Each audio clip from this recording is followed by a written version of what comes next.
පළවෙනි එක නිවසක විත්තිවල තීන් තාලය කිරීමට මිනිසුන් 6 දිනකට දින 8ක් ගත වේ යයි ඇස්තම ඉන්තු කර ඇත. එම කාර්ය දින 3කින් නිම කිරීමට අවශ්‍ය වේ නම් ඒ සඳහා මිනිසුන් කී දෙනෙකු අමතරව යෙදිය යුතුද කියලා තමයි අහන්නේ.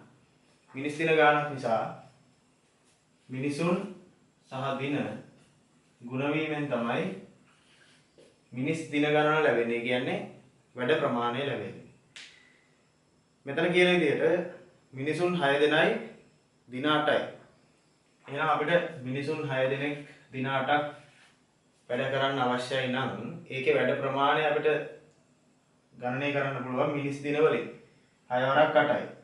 6 වරක් 8 තමයි මිනිස් දින ගණන. ඒ කියන්නේ මේකේ වැඩ ප්‍රමාණය මිනිස් දින 48යි. දැන් මේ වැඩේ කරන්න ඕනේ දින 3කින්.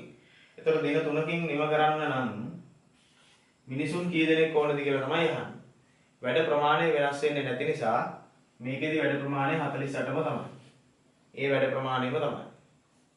දින 3යි නම් තියෙන්නේ මිනිසුන් කී දෙනෙක් ඕනද කියලා අහන්නේ.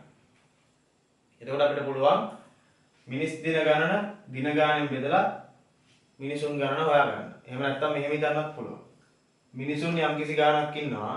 ඒ ගාන දින 3ක් වැඩ කරාම මිනිස් දින 48ක් අවම වෙනවා. ඒ කියන්නේ මේක බෙදුවාගෙන උත්තරේ තමයි තියෙන්නේ. මිනිසුන් 16ක් ඕන.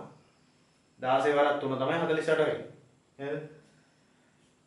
එහෙනම් මේ වැඩේ දින 3කින් කරන්න මිනිසුන් 16ක් ඕනේ.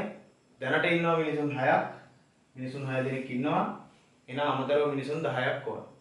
ඒතර උත්තරේ අමතර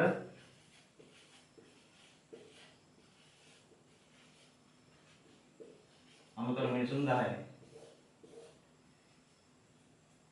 මම හිතනවා පැහැදිලි කියලා.